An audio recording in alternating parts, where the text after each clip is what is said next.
Welcome to The Bold, and I want to start with some breaking news here. Kenyan plan to deploy its police in Haiti. In the multi-million mission in Haiti has once again hit a dead end, and a report from the advance team that were deployed, senior officials that were deployed in Haiti, are really explaining the situation that is going on there. And I want us to look deep into this and try just to explain.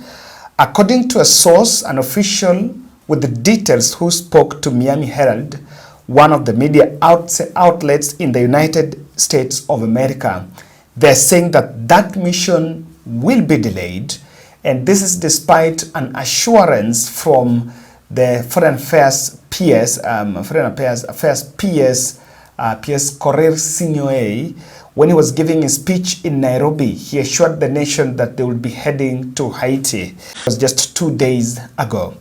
But this is what the team has realized, that despite of an effort by the US to set up barracks in Haiti, where the team from Nairobi and other countries are supposed to operate in, the process of procuring vehicles, armored vehicles to Haiti has hit a snag, and that is one of the delays that they cannot get. The Kenyan police in Haiti, that the officials that went to Haiti are saying they cannot get vehicles that have not been procured, no communication equipment, and also helicopters that were supposed to be dispatched in Haiti. They're saying that while armored vehicles were some of the equipment that was expected to be used in that mission, especially moving around to neutralize the guns, the helicopters were equally important for medical evacuation when needed to. And of course, one of the strategies here is it's also for even moving out of Haiti.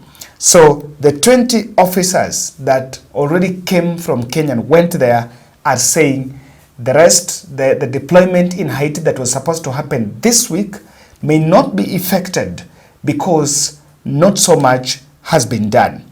Now, the US official also disclosed that this deployment, which was supposed to take place on May 23rd, that is Thursday tomorrow, could be pushed potentially to a later date, running into the month of June because of these developments. Another crucial issue causing the delay in deployment is that countries involved in the mission, including Kenya, are yet to commit to an engagement, an agreement to allow for deployment. Now, I am not still understanding how the paperwork in signing whatever is supposed to be signed and the agreement that is supposed to be arrived at for this deployment has not been effected, but the young men and women in this country are already being prepared to be flown to Haiti. And remember, even police officers that were on leave were recalled so that they can fill the deficit. One of my good friends here from the police sector was telling me that we are going to remove 1,000 officers from Kenya, while for the last 2 years or so, we've not done recruitment. And the recruitment that we've done have been low scale.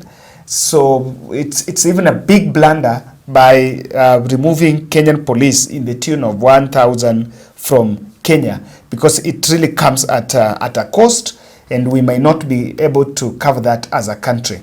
A group of 6 Kenyan security officials who arrived in Haiti, they arrived in Haiti on Monday, 20th, I think that was a day before William Ruto flew, revealed that the preparation did not meet the expectations, and they cited lack of such crucial equipment that could not be able to go there.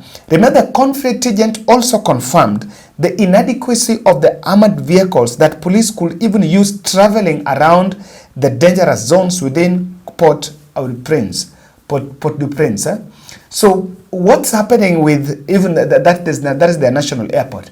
Even the if the police are supposed to fly to Haiti, how they are going to move from the airport even to their bases, to the barracks, is a big problem, because mobility is key in an operation. In fact, I'm even wondering, are these people honest about this mission? How could we be planning training? I'm even told there were training that happened last year, training to take Kenyan police officers to Haiti, and mobility is not yet been taken care of. And why would it be difficult for the vehicles to be procured? Who is the person procuring, or rather organization procuring, where that will become a problem? Now, if you just think the problem is procurement, or rather the question of procurement, what has caused this is even more complicated. When questioned about it, the US, when they were asked about it, the US official noted that communication tools would be delivered at a later date. But apart from that, there is a big problem. Apart from one of the reasons why there have been a problem of even these vehicles and communication equipment, United States of America and other countries that were supposed to fund this mission, United States is facing a big backlash, and it is not yet clear, or it has not been confirmed, with all signs indicating that Biden could be making a U-turn on funding the Haiti mission. Oh, I had PS saying Haiti, so let me just say Haiti mission. So Biden, in the recent week, faced a backlash from a section of US lawmakers who threatened to block funds meant for the peacekeeping mission. And among the key issues cited by the congressmen that, and President Ruto is in US to meet Black caucus of congressmen and women, included the uncertainty of whether the Kenyan courts would allow the mission to proceed. And as that continues, Oduor wrote a letter to Biden and United Nations protesting against the decision of Kenya to deploy 1,000 officers in Haiti. Now, the big challenge why the armored vehicles and the other equipment have not been done, and even the agreements that different countries that are deploying their police are supposed to sign, the biggest challenge there is about the finances. And one of the great financiers, one of the financiers of this mission was supposed to be Joe Biden in the United States of America. So United States of America is one of the, and they've really been showing intent to be in this. So if this move to block, or rather to make U-turn on funding or underfund the mission will come, it is going to come at a big blow, because President Ruto is in US. It is expected in speeches when he meets the congressmen and women, he's going to address this issue. He's going to maybe defend the position of Kenya, the decision of Kenya to go and deploy police in Haiti. Now, I remember when in a couple of speeches that is made in US, he's not mentioned anything about Haiti, and it was really expected that this was coming to happen. If it will not going to happen, if the finances are not going to be availed, then there is absolutely no reason for Kenyan police to go, amongst the other factors. And even with the finances, the agreement has to be, because this is a danger zone, by the way. This is a war zone, and it is a mission that people are putting their lives in the line. I don't just know how they were expecting officers to fly there, no communication equipment, no armored vehicles for mobility, no helicopters for evacuation, and that is not going to be a very good space for even the Kenyan police to be there.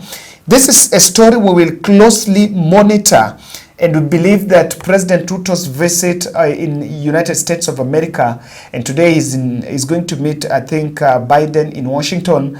We are going to look at this. What is going to be the position? Some news that will come from it will be very critical, so that the country can understand bit of this. But I think it will be so bad, and there is absolutely no reason. This is something that has caused a lot of problems. But I know that even Biden is facing backlash, and the backlash, he must be very sensitive, because these are some of the factors that might be used against him when the United States goes to election later in the year. So he has to make policies, even as much as we want to do it for Haiti, but he has to be very sensitive on how he's going to navigate this issue. So ladies and gentlemen, that is the update, and let's meet in the next. This is a story we are following, and whenever it develops, keep it here, because we will be updating you every time.